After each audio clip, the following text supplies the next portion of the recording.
Playing with pride and poise at the top of the class in the AFC West are the Raiders.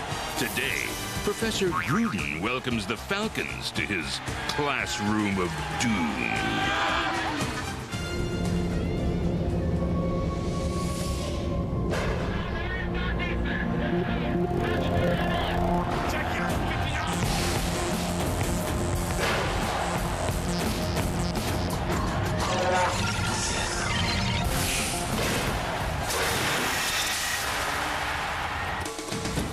The Bears have won 2 of their last 3 games, including against the Colts and Buccaneers. Today, they put on their longest cleats because they're playing on a bad field, a wet field, at the Meadowlands. The Bears looking for victory today in this Week 13 in the NFL, and that means the teams have 5 weeks left to make a playoff push. Today, the Eagles and Redskins fight it out for first place in the NFC East, while the Saints and Rams battle it out for the top spot in the West, and it all happens right here on Fox.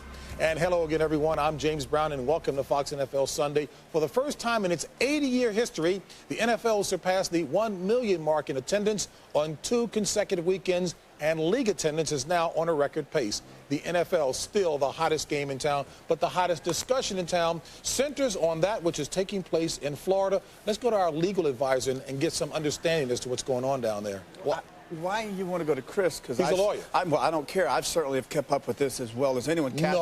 Catherine Harris today at 5 p.m. will be coming down with her ruling as to whether or not she'll declare the vote in Florida over. She's the Attorney General. Now, before the Supreme Court coming up Friday, they will hear the case as to whether or not the Florida Supreme Court, did they adjudicate or did they legislate? Did they interpret the law or did they make the law? How do you feel about the Chads? Chad Pennington, the young kid up at the Jets, Howie. No. I love the quarterback out of Marshall. Chad Henne, the guy things that were the dimpled or the pregnant. Yeah, move on, JB. Time now for our Fox Watch. I'm very impressed, Terry. Adjudicate. And we begin in St. Louis, where the first-place Rams host the second-place Saints. New Orleans will be looking to overcome a potential knockout blow with the loss of Ricky Williams and Jeff Blake, while the Rams hope to reacquire their prolific scoring touch after being held to 20 points in their Monday night loss to the Skins. Pat Summerall never adjudicates. He has the call today. Hello, Pat. At the Dome in St. Louis, it's a battle for first place in the NFC West. The Rams ahead at 8-3. New Orleans a game behind 7-4. But if the Saints win today, they'll take over first place in the NFC West. Quarterbacks, the story here in St. Louis today. First of all, Aaron Brooks gets the first start of his career. Trent Green starts for the 5th time this year. His record as a starter is 2-2. Kurt Warner is inactive today, but will be available and should start next week. We talked to Aaron Brooks earlier about how he felt about becoming the Saints starter and his first start. I'm in the spotlight now. I'm the man, quote unquote. I'm the man, which is good. I accept the opportunity. You know, I'm up for the challenge. I'm ready to lead this team. We're just gonna have to play together. Everyone be themselves. Do things as if nothing had ever happened to us. We'll see. Now let's send you to Dick Stockton in Washington. All right, Pat, thank you very much. A nasty day in the nation's capital, and like your game, turnovers in the last 2 games, but the question is, can they score on this Baltimore defense? In September, they could not. Now we go to Cincinnati into Charles Mann. The weather forecast calling for temperatures in the 40s and rain here in Cincinnati at the new Paul Brown Stadium, where the big story this week is Scott Mitchell's injured knee. Yesterday, he tested that injured knee on a water treadmill, and today he went out on the field and decided not to give it a go. Achilles Smith will return to the starting lineup. Another main story is the running backs, Corey Dillon and Jerome Bettis, both looking to hit 1,000 yards rushing on the season. And it's safe to say that the team that controls the line of scrimmage today will probably win this game. That's the story here. Now let's send it back to New York and Jim Nantz. All right, thank you, Charles. And again, this is a doubleheader day on CBS. Many of you will see Miami at Indianapolis, such a critical game. Elsewhere, Denver, Seattle, Kansas City, visit San Diego, and Tennessee takes on Jacksonville. What a difference a year makes in that matchup. Last year, the Jags hosted the Titans in the AFC title game, but this year has been a struggle for Jacksonville. Tennessee quarterback Steve McNair will be a game-time decision. He sprained his right thumb in practice on Wednesday, and Neil O'Donnell will go if McNair can't. Craig, what about the Titans' fortunes here today? I think it all rests on the offensive line's hands. I mean, this is a smart, tough offensive line that physically believes they can dominate Jacksonville. They've done it in the past. What makes them think they can't do it again in this ball game? I think they're going to go right at them. Eddie George is going to run the football 30, 40 times. And now T.J. Slaughter, the middle linebacker, starts as a rookie. Hardy Nickerson isn't there, Jerry, and I think that's a real problem for Jacksonville's defense. Well, I agree with you. Jacksonville got out hit the last 4 games. They just physically couldn't stand up to them. But last week I got excited because Jacksonville out hit a tough team. They out hit the Pittsburgh Steelers. And if you can physically get after the Steelers, I think they got a chance today. So you think they might be back? Might be back. Okay, listen. Time for them to win. Later today, Denver is at Seattle, and the resurgent Broncos will again start Gus Frerotte at quarterback for the injured Brian Griese. Last week, Frerotte put up some Elway-esque numbers, 462 yards, 5 TDs against San Diego. Mike Anderson, by the way, will again start at running back in place of Terrell Davis. For the Seahawks, Brock Heward will start at quarterback. And let's take a look now at the AFC West standings. Denver trails Oakland by 2 games, but they've beaten the Raiders head-to-head twice. Randy, what do you see for the Broncos down the road? Well, that great performance by Frerotte and the Broncos. Great comeback at Mile High. It was against the 0-11 San Diego Chargers. Just relax a little. That's mean. There's no Griese. They lost him 2 weeks ago when he decided to trade his season for that shoulder in that night against the Raiders. There's no Terrell Davis. He can't seem to recover from these injuries. They lost Ray Crockett. They might be 7-4 guys, but this is a team that is not going to go to the playoffs. They're going nowhere but down from here. Wow. Well, you know, the amazing thing to me in Seattle, I think starting out this season, they had a man, a go-to man, John Kitna. I think what's happened, the coaching staff has lost complete confidence in this guy. Hey, 2 weeks ago, the guy's the MVP of the AFC. I mean, he played great in the game against Jacksonville. Now he's sitting on the bench. Now, it don't make any sense to me. I think this is a team that's going to use those draft picks they got to go out and find a quarterback when this season's over. Hey, Coach, we got a unique situation today with the Heward brothers. Brock starting, Damon starting for Miami. First time ever 2 brothers have started at quarterback on the same day. Now, we've had other brother combinations who have started during their careers, but not on the same weekend. The Detmer brothers and the Bradshaw brothers, Craig and Terry. Whatever happened to that guy, Terry? Terry Bradshaw? Yeah. I'm not sure. Listen, a reminder, you can get interactive game-by-game previews, including team power rankings, as well as exclusive player interviews from the NFL Today arena. Click on NFL at cbs.sportsline.com, or the AOL keyword is CBS Sportsline. Still ahead on the show, whoever said nevermore about the Ravens' playoff chances better look again. Marcus Allen reveals why Baltimore harbors high hopes. Meantime, the Bucs have barely escaped walking the plank. Leslie Visser looks at the tempest in Tampa Bay. And next, there's a battle in Washington as the Eagles take on the Redskins, a big NFC East showdown. Jill Arrington will report live with the latest news from there when the NFL Today continues on CBS. Manning's Colts. Our guys break down these 2 key matchups. All that plus Jillian and Jimmy. Is that a good thing? On the one and only Fox NFL Sunday. Their parents all have great jobs. Live in the same neighborhood. Same cars. Same vacations. So why will some families be paying for college while the rest are praying for scholarships? Some people already know our financial representatives excel at a lot more than life insurance. Northwestern Mutual Financial Network. Are you there yet? Every business can use extra help now and then. The real challenge is finding workers you can trust to do the job. With Labor Ready, you get the kind of help you need when you need it, even an hour before. Today alone, Labor Ready placed thousands of workers in hundreds of industries, from construction to catering. You can find good help these days. Labor Ready. Dependable temporary labor. Know how to spot a die-hard battery owner? Look for their jumper cables. Die-hard, 30 years of starting power. How much do you trust your battery? This is not a photo, it's a digital image. And this is not a photo, It's a computer image. It's not a photo until you print it on jet print photo paper. So you print this on your inkjet printer? Whether you get images from a digital camera, scanner, photo CD, or email, Jet Print Photo lets you print studio quality pictures at home. When you can get the look and feel of professional photos, why settle for anything less? Jet Print Photo, how digital photos are finished. I am the Firestorm cordless multi-tool. I am 3 tools in one. I can saw, I can sand, I can even drill. I'm a one-man construction crew, and that's just the way I like it. I am the multi-tool. I am built by Black & Decker. The Simpsons go broke. Your credit card has been rejected. What are you going to do about it? An all-new Simpsons. Then, find any nice antiques lately? Why would someone fill this with bow ties? Those aren't bow ties. Those are bats. An all-new Malcolm after an all-new Simpsons at 8, 7 Central tonight on Fox. Fox NFL Sunday is brought to you by Northwestern Mutual Financial Network. Are you there yet? By Labor Ready, dependable temporary labor guaranteed. By Porsche, discover what only Porsche brings to driving. And by Sears, the good life at a great price guaranteed. As we welcome you back to Fox NFL Sunday, we also welcome back Jillian Barbary and the deal with the fatigues. You know what? I feel like every Sunday I'm going into battle with you guys. Well, a couple of you and Kimmel. But actually, I'm going for the military vote. What do you think? Look like you want to go hunting. Some hunting stuff. With you, TV, later on? What are we going to hunt for? Turkey. Okay. Got lots of that here. You know what we're hunting for? Bad weather. You don't have to hunt for it. It's all over the East Coast. Big low. Take a look at this giant stadium a couple hours ago. Will this last throughout the game today? Please. Does Terry hunt in the woods? That's not all he does there. But you know what?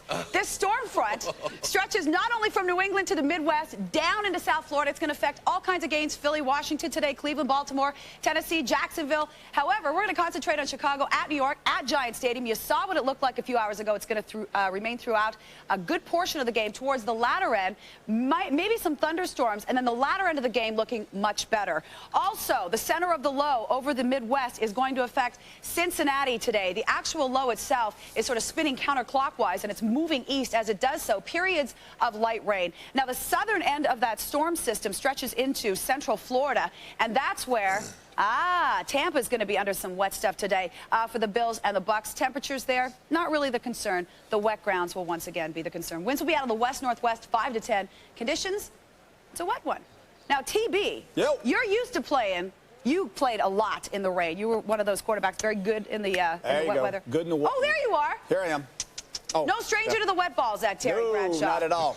What we got? What's the weather like in the mountains this week? Don't you worry about it, TV. All right. I'm going to go hunting with you later on. I'm camouflaged today. You can't see me, right? Terry's going hunting. Hey, it's my last year. I can say those things, right? And it's probably going to be my last show. I can say whatever I want before they fire me. Go ahead, JB.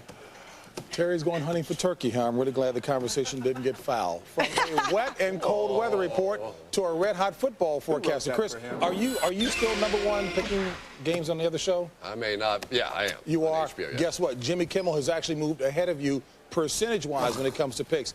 hey, you know, why are you guys laughing? This guy, he's picked for 3 weeks now. He's picked 3 straight upset specials. All in all, he's a remarkable 20-5 the last 6 weeks. All right, today I want to show you 2 extremes. On one hand, you have me, as on fire as a heterosexual man can be. And on the other hand, you've got the San Diego Chargers. At week 13, the winless San Diego Chargers. And they do not lose them easy. These guys have lost 6 games by a total of 12 points. Of course, they lost the other 5 by 80 points. But I got to tell you, I believe this may be the best 0-11 team in history. You know, in the last couple of decades, a few teams have had a chance to go 0-16. The Saints of the early 80s, the 99 Cleveland Browns. But what those teams lacked, what they did not have, was that special spark to take them all the way to the bottom. The leadership of Ryan Leaf. Ryan Leaf. A certain magic still lingers in the very name. It speaks of duels in the snow and cold November mud. And I'll admit it, coming out of college, I thought Leaf was a better pick than Manning. Of course, I also thought Horshack was the sweat hog that would have the big movie career. But what do the Chargers have to do to actually go 0-16? Let me diagram it for you. Now, they play the Chiefs today, and then next week the Niners, then the Ravens, the Panthers, and finish the season with the Steelers. Okay, if they lose here, then they lose here, and here, here, and here, these guys aren't going to win a game. Let me go over that one more time for you. If they lose... Got it. Oh, you got it? All right, I'll do my picks then. I was 4-1 last week, 20 out of the last 25. Pretty amazing, I think you'll admit. This week, I'm going to take the Chiefs over, well, who else? The Chargers. The Bucks to beat Buffalo. The Jets over the Bears. And my upset special, Jaguars finally take down the Titans. Let me recap. Chiefs, Bucks, Jets, Jaguars. Got it? And by the way, I hope you San Diego Chargers fans don't feel like I'm picking on you. Some good things did happen last week. Leaf threw 3 touchdowns. After that close loss in Denver, you finally passed Villanova in the BCS polls. So that's good news, right? Congratulations on that. Seriously, these guys should be allowed to take steroids. I'm Jimmy Kimmel, and those are my picks. Wow, Villanova. I've come full circle on this guy. He's as good as it gets in sports television. I think Jimmy Kimmel is a great addition to the show. He's tremendous. As good as it gets? As good as it gets. Ranks right above Villanova. Do you honestly mean that? Yeah, I mean that. What's he got? He's the man. You or what? You went to Jimmy's the Villanova, man. didn't you? If you think Jimmy's picks are as bad as the Chargers, just log on to foxsports.com, play the autotrader.com Pro Pick'em contest, and beat Jimmy at his own game. We'll preview the Bills against the Bucks in all of the AFC games right after this.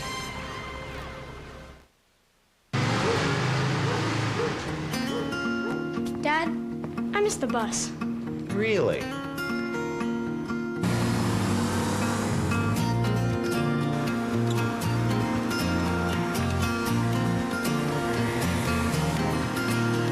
The 911 Carrera. 2 coaches raining outside, so we bring them inside. Now, wait a minute. We would have stayed out in the rain, wouldn't we? Absolutely. We're not afraid of the rain. Not that tough. It's time for Chalk Talk, presented by CarQuest Auto Parts. I have to ask, Randy Moss off that performance on Thanksgiving Day, maybe the best ever at his position. 7 catches, 144 yards, and 2 touchdowns. What do you think, Jerry? Well, I don't know if he's the best receiver ever, but I think he may be the best athlete that ever played that position. Watch this. Watch him get his feet down, coach. It's unbelievable. What he is the best receiver playing right now. But Jerry Rice, over a period of time, is the greatest the NFL has ever seen. And there was another guy, Don Hudson, that wasn't too bad either. And there was a Ray Berry. There's a lot of guys. There's a lot of guys out there. There's only one guy that's ever really stopped him. The worst game of Moss's career was against Mike Ditka's Saints back in 1998. You held him to 1 catch for 6 yards. How'd you do it, coach? Yeah, we held him to 1 catch for 6 yards. The tight end caught 9 for 93. The other 2 receivers caught 11 for 161. The running back ran for 137. We lost the game. That's why I'm here. Yeah, but we held him to 1 catch. Hey, everybody else went to Hall of Fame, but you stopped Randy Moss. You didn't win the game. No, I did not win the game. Listen, the Lions won also on Thursday, and Charlie Batch is a different guy the second half of the year now. Yeah, everybody wants to call him a comeback player. I tell you, he's a throwback player. He's the real deal. He's a tough guy, and you know what? This guy plays for his team and his teammates. He doesn't care about applause. He doesn't care about boos. He doesn't care about injuries. He goes out there and does the best job he can for the Detroit Lions. I got to love him. Hey, isn't it great when you have a quarterback that's unselfish? Boy, that's a lot of fun. Hey, while we're talking about the Lions and Vikings, they will meet on Thursday. We have a clinching scenario as we take a look at the Central Division standings out of the NFC.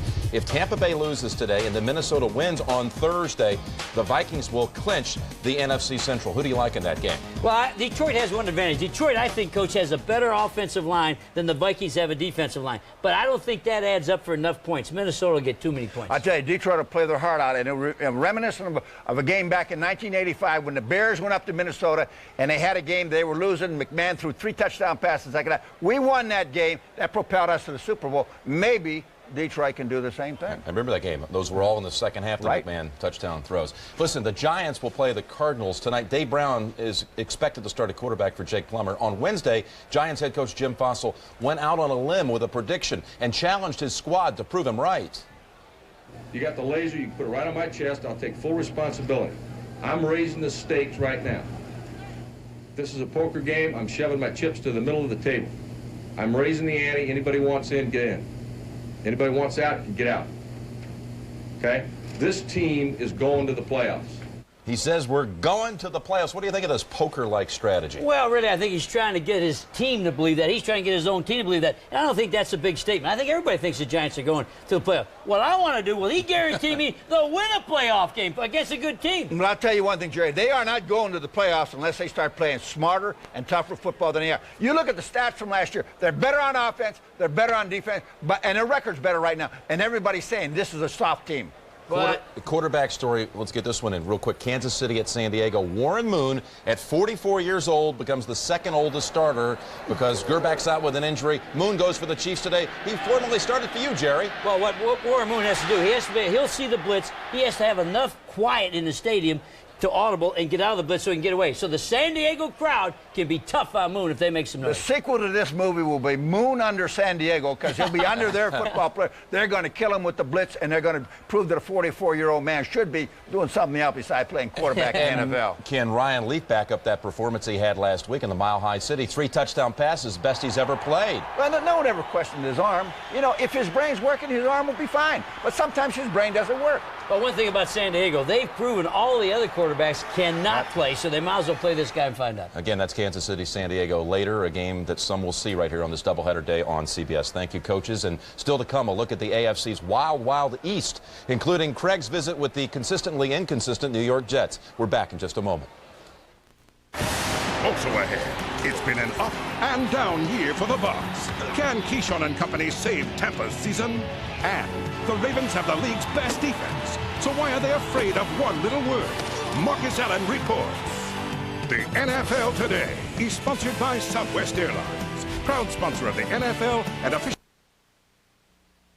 Put him in a position to try to win the game, then why should the pressure be on him now to try to look He well? has no choice in this one, though. Against the Buffalo Bills, they will not be able to run the football. All right, Not a good offensive line. A lot more to come on Fox NFL Sunday, including a discussion with TB. That's right. No, I'm not talking about you, Terry. I'm talking about Tim Brown. The Raiders are the talk of the town in Oakland. And guess what? Everyone in Philadelphia is talking about the Eagles. Get this, they have more wins than the Jaguars and Patriots combined. Go Eagles, yeah! I think Andy Reid is doing a really terrific job. I think that he adds a lot of class to the team. Just makes it fun when you have a winning team. It's a lot more enjoyable to go to the games. This is not a photo. The old man makes the big grab, and 67-year-old Darryl Green picked it off.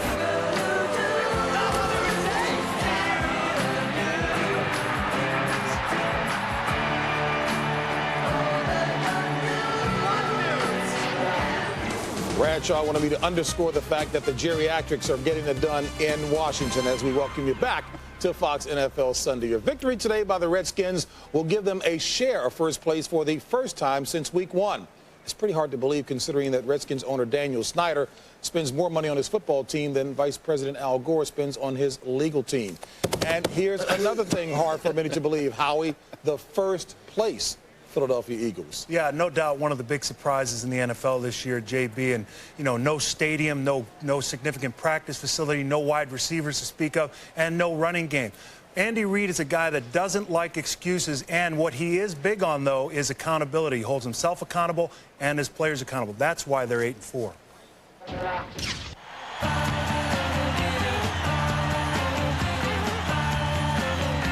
Where are you as a head coach?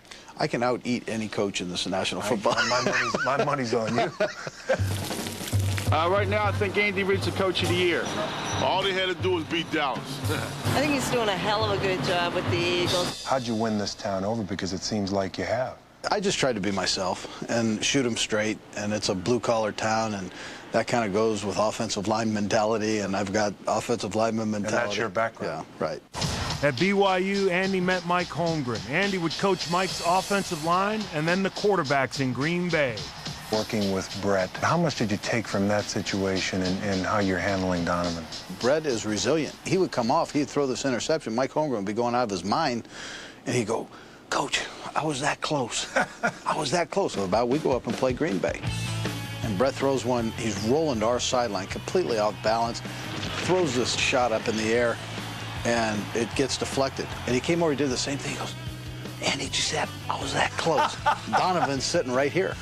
And Donovan looked at me like, whoa. They're very similar in a lot of ways as far as their footballing. Hey, nice job, huh? That's the way to shoot that, baby. We're going to keep doing it, huh? Good, nice. McNabb and Reed both work at the vet, which is a dump, both on and off the field. Next year, a new practice facility will open, and the new stadium deal finally looks to be a go. But Andy wouldn't wait. He had the Eagles locker room and team offices fixed up right away. We're going to change the tiles when there are leaks. Have an exterminator come in for bugs and critters or whatever else. Critters. Yeah. There's been some critter sightings there. Yeah, there have been. Even with all that. And so that can be used as excuses. Right. I mean, I heard so much about it, and it's all baloney. We understand that it's not the Taj Mahal. Don't use it as an excuse. That's a cop-out. Get your tail in the weight room. Hitting the weights has led to better hitting on the field. For the Eagles, it's all coming together, thanks to Andy's attention to detail. This notebook that you keep, diary, what do you call it? It really just started off with everything.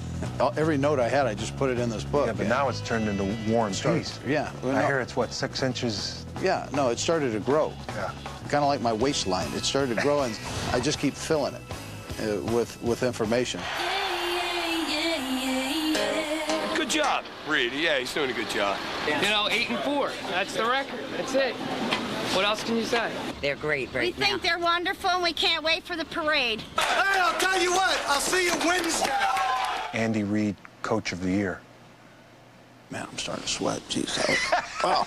All that's great. Yeah. It is. The reality of this and where you better feel satisfaction is winning. Putting together the unit to go out there, the energy of the players, that's where you better get your satisfaction. Obviously, one of the big reasons, guys, that Philadelphia's had such success is their defense, and that's a defense that Jeff George will face this week. In his defense, the first week he came into the lineup versus Arizona, did not have a full week of practice, did not make the big throws when he needed it, played against St. Louis on the road in a huge game, played great versus a porous defense. How he handles that Eagle defense today without Stephen Davis, if he handles that well, I'll tip my hat to him, and we could have a quarterback controversy. Well, speaking of Stephen Davis, let's bring in Matt Millen, who's calling today's Redskins-Eagles game. Hey, Matt, is Stephen Davis going to be out? And if so, how does it change the game plan for the Skins with Morrell and Hicks? Well, he's not going to go. And how it changes the game plan is it doesn't. Norv will call the very same game plan going into it in this one as he would if Stephen Davis was playing. But Skip Hicks now is different now because Skip Hicks is a little faster, and when he squares his shoulder, he's pretty good in that downhill running thing that they have. But what he has to be careful of is sometimes he gets impatient and tries to bounce things. If he doesn't do that, they'll be fine. Matt, last week we saw North Turner with Jeff George at quarterback keep a tight end, a block, and a back. In other words, maximum protection, sending two guys out, getting him out of the pocket where he can throw it deep. He wants to throw it deep. Today, against an all-out blitzing, pressuring defense that the Eagles have, what do you think their chances are? What do you think is going to happen now? Well, I think the same problems, T, are going to exist in this game as they did a week ago because they don't really have the speed to get down the field. Actually, James Thrash is probably their fastest guy, and then Connell. And so their matchup with the Eagles secondary is not a good one because Vincent on one side and on the other side, Taylor, they both do a good job when they do press coverage. So what I would expect is they'll take a shot occasionally, but they'll concentrate on the underneath stuff. And I think this is interesting. And Norv said something the other day. I said, you know, that Jeff George likes to push the ball down the field. And he says, you know, sometimes he can't push the ball down the field if I don't send them downfield. And so he will put a limitation on how they push the ball just in the routes they run. Hey, Matt, thank you very much. We look forward to your commentary during the course of today's game. Great to see you guys. All right, partner, likewise here. Hey, Dick Stockton, talk about the Eagles coming down on the train. They're hoping to smile going back on the Acela Express, the high-speed train for Amtrak. We'll see if that happens. All right, folks, coming up, Howie's Raiders are atop the AFC West, and one of the many reasons why is wide receiver Tim Brown. Al Davis's motto, as you know, is just win, baby. But Tim Brown's motto is lead by example. He's won a Heisman. Now he wants a ring. If you're going to play this game, man, you obviously don't play it for the personal satisfaction or the personal accolades. You know, you play it because, you know, for the ultimate championship, for the ultimate win. Energizer E-Squared presents the Power Play of the Week. Buccaneers quarterback Sean King surely wasn't smiling when his pass was picked off by defensive back Tony Parrish and returned for a score. Parrish was aided with a devastating block by linebacker Brian Urlacher. Brian Urlacher absolutely broke him in half. Huge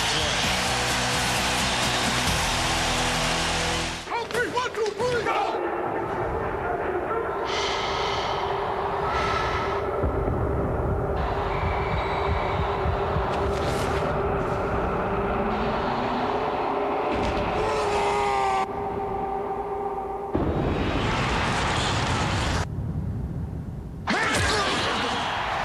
E-squared from Energizer, a whole new battery with a heart of titanium that lets you take power to the next level. E-squared. They both worked their way up the ladder. Same executive perks, same six-figure salaries.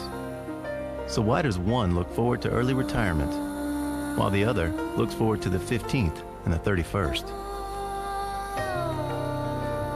Some people already know our financial representatives excel at a lot more than life insurance. Northwestern Mutual Financial Network. Are you there yet? Time magazine declares we have seen the woman of the future. I got an itch. Any of you fellas want to scratch my back? And she kicks butt. James Cameron's Dark Angel. One wrong move, you're an organ donor. All new at 9 Central Fox Tuesday. How about that defense is moving in on your Super Bowl champion record? That defense points allowed team of your Chicago Bears. Well, they may beat the record because they are a good defense, but I'll tell you one thing. I had the greatest group of guys I've ever been around. I had great leaders on my football team, just like they do. And I think we've played against a little better offenses than they're playing against right now. Well, the consistent thing on that team has been the defense. The offense was sort of persona non there for a long time. Everyone's talking about Trent Dilfer and the fact that it's been reborn the last few weeks. The biggest difference, Jamal Lewis in the running game. He's got Sam Gash in front of him here blocking on Randall Godfrey. He's got a big physical offensive line. He's got a surprisingly good run blocker in Shannon Sharp right there blocking the inside linebacker also. What else do you need? Jamal Lewis, power, running, cutting, vision. This is the guy that's the biggest difference. Randy, that's a little unfair, though. That's against the Cowboys' defense. Yeah. Well, they get to play the Browns. Sound like you're describing Red Grange for me.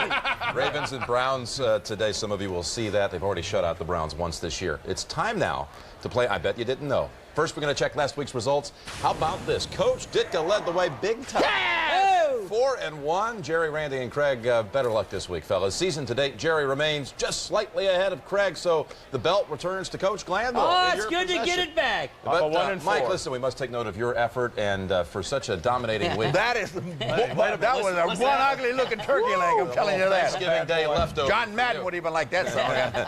Hey, listen, we're going to start off with the Dolphins against the Colts. The Dolphins have pretty good success picking off Peyton Manning 8 times.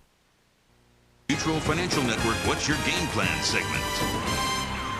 And welcome back to Fox NFL Sunday and our Northwestern Mutual football field, where today we're talking about a game plan employed by wide receivers dotting the I, it's called, or dragging your feet inbounds.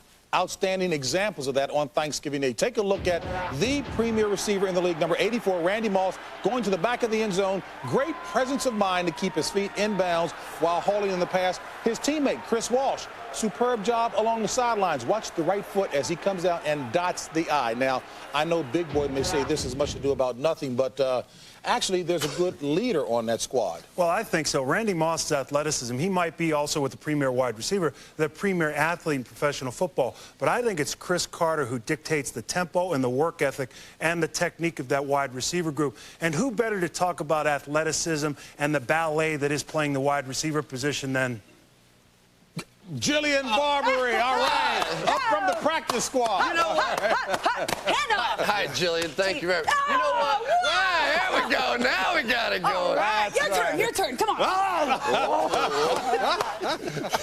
I like her heart. You know, we could, JB, we could sit around and talk about Bob Treos and fat people running into each other all day. Now he likes to. That would placate to the football purists. You know what? There's a reason why sumo wrestling didn't take off in this country. You know what I mean? A lot of fat. Nobody cares about this. But there is artistry in being a wide receiver. You got to come up there, catch the ball, dot the I, a little magic, little dance step kind of a thing. How was that pass? Trick, now, that was pretty good. But the trick, really, of what Randy... we did the dancers in my neighborhood. Go ahead.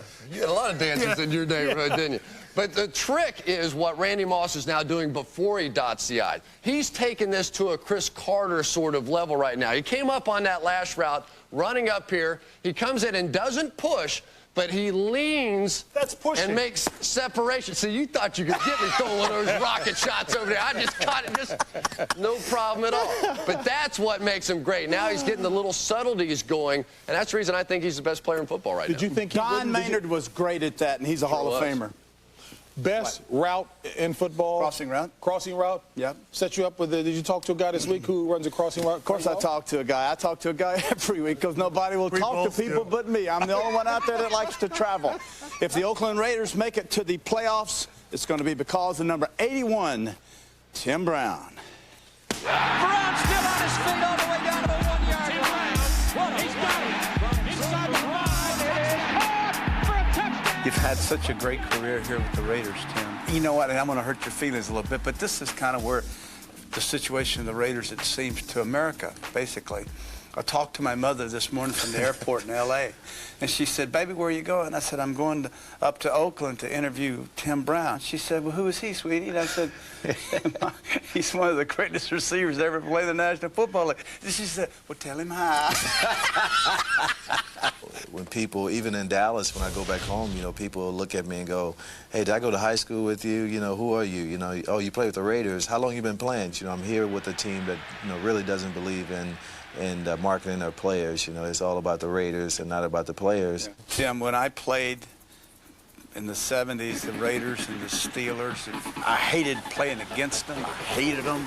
And I'm going to take off my Department of Defense hat, and I'm going to put on this Raider hat now to finish off this interview. And I just wanted to catch this. How's that look? That don't look too bad at all, man. You've been a good Raider. Thank you. But these Raiders, there's no cast of characters. The Raider image is in the stands now. Exactly. It's not really on the field. Right. We're pretty meticulous about what we do out there. They're not jumping up out there every play and doing that kind of craziness. It's not like it used to be. Totally. Trust me on that. You're one of the few people with the Raiders organization that I can recall that basically stuck it to your owner, Al Davis. Were you shocked when the Broncos offered you all that money and Al Davis came along and matched it? I was shocked. You got him. Yeah, well, you know, you got it. It was. It was about getting him. You know, I thought he was getting me. I thought for him to allow me to get in that situation, you know, it wouldn't have taken the money that it took to get me to sign back here. But I thought I was gone. Did he try to get even with you? Because you know there's words that Marcus Allen. So I think if he would have done something negative with me, it would have been at that particular time would have been the wrong time to do it. Be selfish. How bad do you want this? I want it bad enough to tell Gruden to throw me the ball on every play. That's for sure. You know? Last week against the Saints, did you go to the sidelines and tell Gruden you wanted a play called or called? You did. Yeah. Did he call it? He called it. No kidding. Yeah. How cool is that? That's very cool. Did he call you Coach or John or Gru? Gru. Gru. I want Spider to Z Banana, and he winked at me, and he's got a lot of credibility with me, and I said, "Hey, sounds like a good one," and it worked. I tell him all the time, you know, I've been in the league longer than you have, so, you know. Y'all could drive to work together. I've got a Heisman Trophy here, and you got it, and I got a Super Bowl ring here. Now, take your choice. Give me the Heisman, and I'll give you this Super Bowl trophy. I think there's no doubt about it that I would.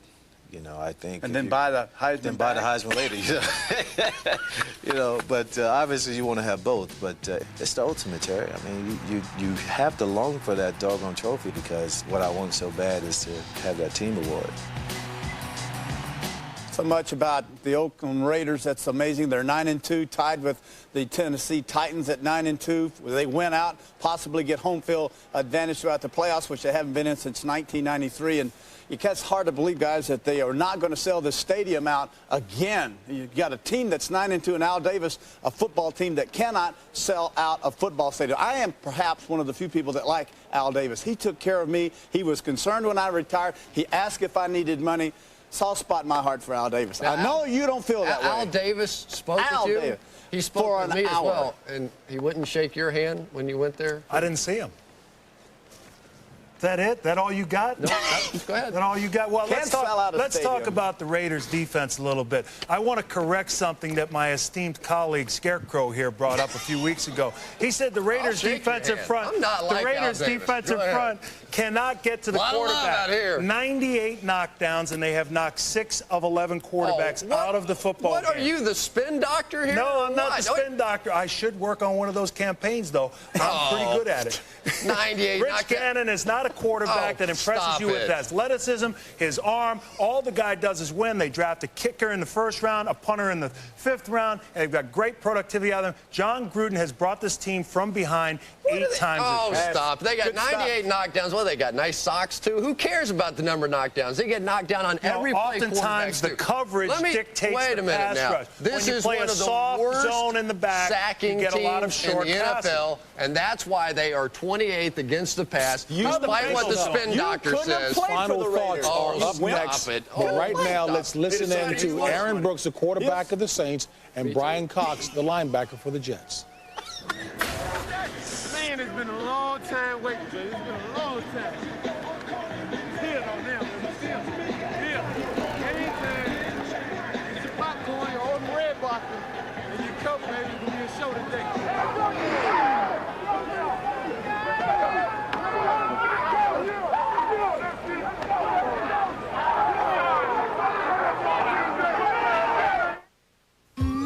Were last year. They need to be calm and patient there. Les Steckel knows what he's doing there, and Warren Sapp made a mistake by what he did. Well, Tampa's got to worry about an offense, all right, but I think it's the Buffalo Bills offense and Rob Johnson at the quarterback. He did a great job in that game last week, really rallied the football team. The offensive line was embarrassed the last couple times out. Look for him to rally against Warren Sapp and the defense in love with themselves. Hey, Mike, when you're looking at that urinal wall, did you get a phone number? We'll send it down on Warren Sapp. Hey, Warren, you got those voices speaking to you inside of your head? Take him to the coach. I get voices, but I tell these guys, don't tell anybody else. Yeah, but in those days, it wasn't a number. It was Fillmore 8277. Fillmore. You know, Leslie, it just seems like bottom line that Tampa Bay has too many players who just like to hear themselves talk. Well, they all have personalities, which mostly we enjoy, and I think it's pretty funny because both Jerry and Mike had quite outspoken players over the year named Jim McMahon, Andre Rison, and Deion Sanders. Yeah, that's true. Thank you very much, Leslie. That's some story. The NFL Today continues in just a moment as Ravens running back Jamal Lewis gets ready to face the Browns. Lewis rushed for a career-best 187 yards last Sunday against the Cowboys. Needs just 75 yards today to break 1,000 yards for the season. Just a done deal, big And guy. if it's free, it's for me, JB. You know that as well. In the history of the NFL, there has never been a wide receiver win the Most Valuable Player award. This is the year, Randy Moss. Mike Allstott loss at the surface might seem to be significant, but he had been all but phased out of the running game and the passing game, only 10 carries a game. Find a way to get Warwick Dunn some space. Go 3 wide receivers. Get Buffalo out of that base defense. For you Redskin fans, sit tight, because if Jeff George does well today and they take care of the Eagles, matters not, because Brad Johnson will be starting next week for the Redskins. Right decision to make? Right decision? Absolutely right decision. All right.